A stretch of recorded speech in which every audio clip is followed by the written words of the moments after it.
What is up, YouTube? Welcome to another episode, video on the Built Alliance channel. So today it'll be like a kind of quick, one of those quick videos I'm starting to make here and there. So currently I'm in the is300. It's a 2002. And I'm having some issues when the car is trying to bog out and cut off on me and like hesitating. Well, not really hesitating, but like shaking like it needs a tune-up. And I'm gonna try to give it a quick fix on it. I already know what the problem is, and I was just driving it around just to get the problem to come up again. So as everybody right now, I'm looking to the diagnostic machine so I can pull the code up. As everybody knows, the is300s are VVT-i's, and so are like the GS300s and the SC300s, the later models. But with this motors and the VVT-i system, it actually is like variable valve timing, so it's extra sensors that actually give it like better performance and better fuel economy. So the issue that's going on with the car with the shaking and the check engine light and the track off light blinking on and off is actually an issue with the VVT-i sensor itself. That sits right on top of the engine where it goes into the side of the engine, well, inside the cylinder, to the side of the cylinder head, and it actually sits over top of the actual camshaft. So what's going on is a lot of times the sensor gets stuck after time and like not being updated on your oil changes, or it just goes up eventually. So I actually do have a VVT-i sensor sitting over there on the passenger side floor that I'm going to change out. Right now I just got to work. I had to come down here to do a meeting at my job. So as soon as I get out of here, we're going to drive up and try to get this thing fixed and switch it out. So I'm gonna give you guys a good look, see if what actually goes on when it happens.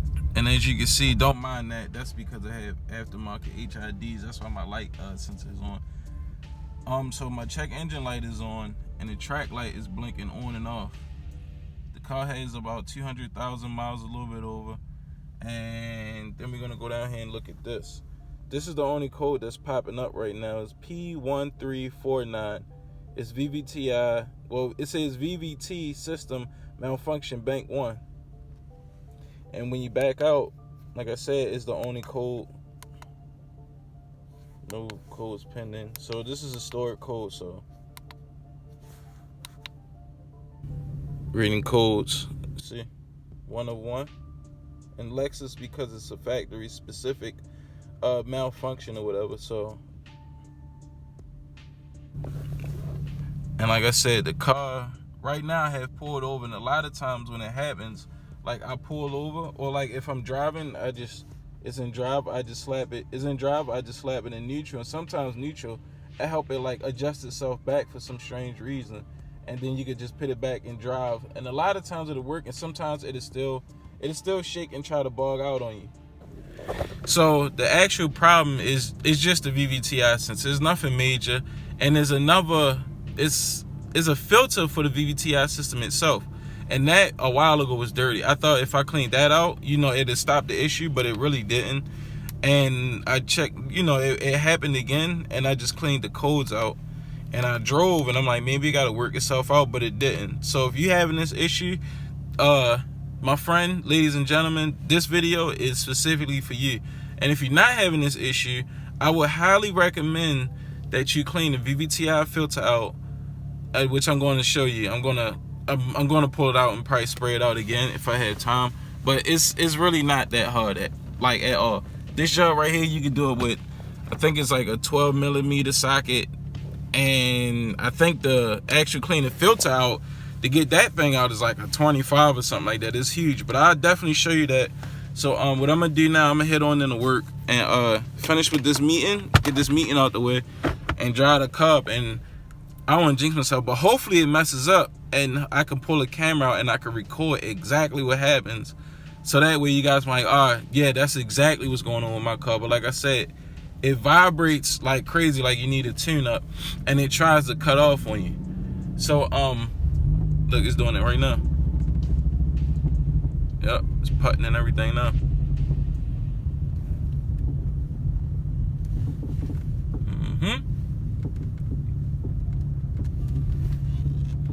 And a lot of times, and you hear like sounds inside the engine.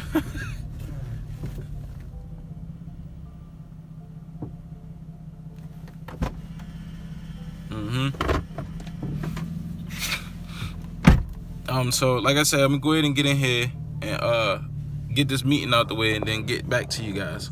Alright, y'all, so I'm back in the house. I let the car cool off for a minute, so now we could get out here and try to get this VVT-i sensor switched out, so that way the car won't be running crazy anymore and I won't feel embarrassed sitting in traffic shaking and shit. Let's get it, yo. What you're actually changing out is this sensor. So what you do, you probably should unplug your battery for it just in case. So you unplug it and you got to take all the covering off, but it's pretty simple. This is like 10 millimeters. So, and then it's not really even tight. Like what I usually do, it's like use like the fuse box holder and just sit all my bolts in it for small jobs like this.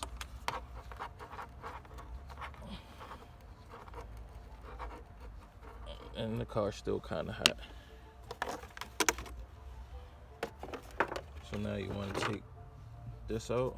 You should have 4 of this one, this, and this to expose the actual sensor.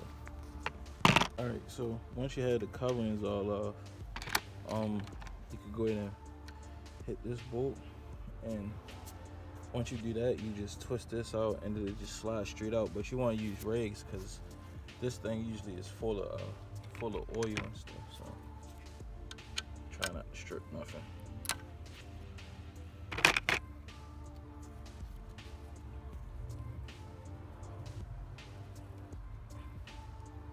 And I know my seals is leaking, so when I do the timing belt on this, I'll go ahead and change those out there. See the oil? I'm doing everything with my hand.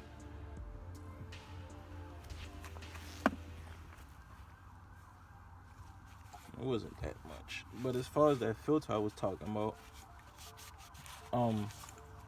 it's actually in here. So what you do, you take, I think it's like a 25 or 6, you twist this out and there's a little screen in there. You pull it out and you spray it off with brake cleaner. That usually gets it cleaned all out.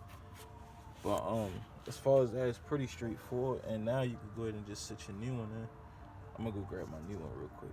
No, before you put the new one in, they come with like an O-ring, so make sure the O-ring is still on the old one before you put the new one in. The one I'm putting in is used, but we know it works, so what I do, I just wipe it off. And it's just pretty decent. It looks way better than the other one. Still had to buy a brand new one, but this gonna have to hold me over until that gets in. So what you do, you just do the same thing. Just take it, put it in. This, but that went pretty easy. Bang. It's usually not that easy to put them in. I mean, sometimes it is, but a lot of times you do have to twist and push. But I mean, that's about it. Just do this. Just do everything in reverse. Just snug it. You don't want to put too much torque on it because this don't really move. Plug this sensor in. Oh, he still got the piece on the stuff. Just plug your sensor in, and you good to go. So once you do that, all the shaking and everything should be done with. And if you do this and the shaking still persists, you might need a tune-up, or you probably have other real engine problems. But hopefully this helps out. Usually when that code pops on, like I said in the beginning of the video, this is usually the problem. Sometimes it's the filter, but once it starts, I say clean the filter out and go ahead and get yourself a new variable valve timing sensor, because it's just bound to happen. After a while they just go bad and get stuck closed or stuck open, and you need to actually adjust with throttle speed. That's why a lot of times when it happens like you be on the highway, you drive on the highway for a couple minutes, a good highway drive, and as soon as you hit the city streets, it can't adjust to really give you I guess to be able to adjust to, I guess, city economy or whatever. Like, it's trying to close back, but it really can't close, or it's trying to open and it really can't open up. So what happens is the plunger in the inside of it gets stuck, either open or closed, and you had that issue.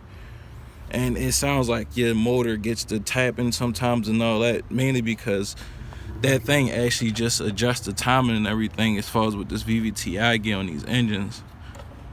So now I'm gonna go ahead and put everything together, and I mean, hopefully this video helps somebody out that's having this issue, really. But until the next time, hopefully next video we'll be finishing up the e-brake on the SC. But until then, I catch you guys next time. All right. Hopefully nobody clicked the video off. So I'm actually back in the house, but I'm gonna actually try to show you guys how this VVT-i sensor actually works. So set this camera. All right. So we know it comes. This is the actual cylinder head, and it's at the top, closer to where the valve covers are. So if you watch the whole front of the video, beginning of the video, this thing is a little bit discolored more than the other one, so that lets me know. And 10 times out of 10, it's still the factory one. I'm not saying this one is completely gone, but it's on its way out. It did it a couple times a day on the way home from work. But I want to actually show you the plunger. So what happens is, as you accelerate and decrease your acceleration and everything, it's actually a plunger in the inside of this that allows the oil, let me see, should be, yeah, that's gone, that actually senses how much, RPMs and your tach and everything is reading inside the car, and it actually opens and closes almost like a check valve. I don't know if I can do it on this side, but it's like a check valve. So while you're driving the car and not doing your daily routines, this thing is actually opening depending on your throttle. So it opens to let more oil in to actually get that VVT-i gear to actually speed up, and pretty much just not reverse orientation, but pretty much to calibrate itself. So on the VVT-i engine, it's the regular crankshaft pulley, well, camshaft pulley, and then it's the VVT-i pulley. So hold up. If you're looking at the video, this is the regular pulley that's on the VVT-i and the non-VVT-i. I'm pretty sure they're universal, but it's the big gear that actually separates the VVT-i from the non-VVT-i. It's a bigger gear. Matter of fact, I got one. Give me 1 second. So this is the gear I'm talking about. So if you guys have a VVT-i or know about a VVT-i, you're real familiar with this one. So this gear actually goes on to the crankshaft. Well, goes onto the camshaft. This is the camshaft. I'm sorry, I don't got anything else. Goes into the camshaft. When you put it on the camshaft, this thing actually adjusts with your throttle. So when you're doing timing on the VVT-i,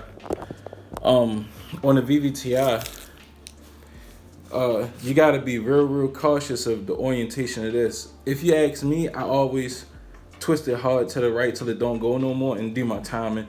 Or a lot of times you can just set the timing, mark it where everything is, and you won't have an issue with this or the regular gear or the crankshaft pulley.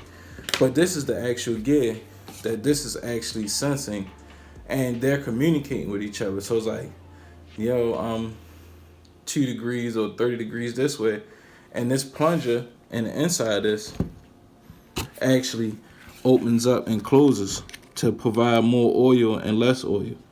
It opens and closes. So these two communicate with each other. So in my mind, not gonna say I'm crazy or anything, but in my mind, I think that tapping sound, when this goes bad and you start having the shaking issues, I think when this happens, this is actually out of whack too. Because when it starts tapping, it's coming from the top of the motor, like it's a valve tap.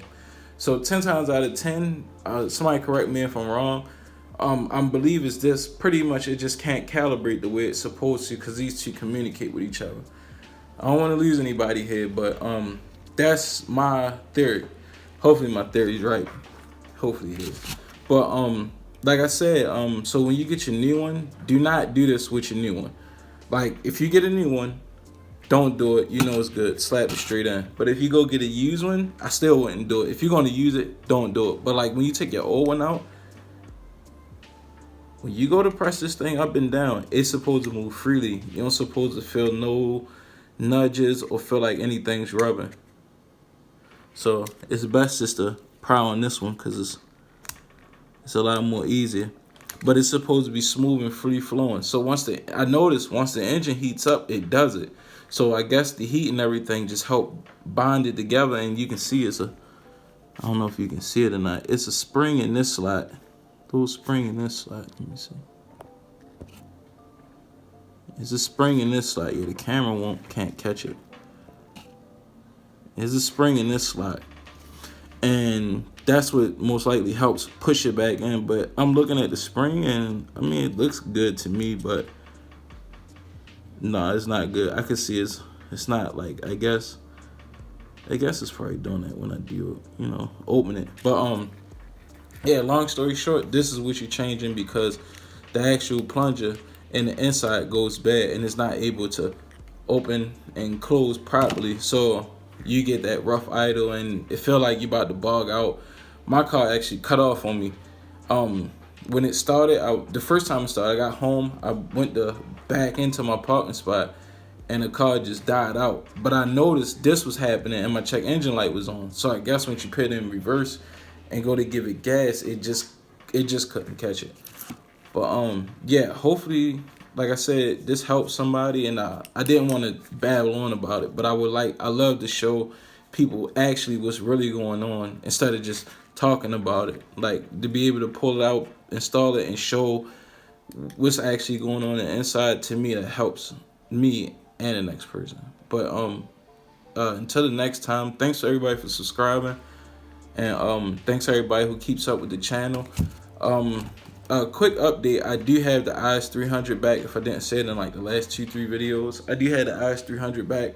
I gave the GS300 back to my brother, so we back on all my IS guys and even my GS guys. This is the same motor, not the same chassis, but if I do something to the chassis wise, they almost the same, to be honest with you. It's just a bigger car and a smaller car. But yeah, I want to talk you guys heads off. So I pretty much throw this away. Catch y'all guys on the next episode.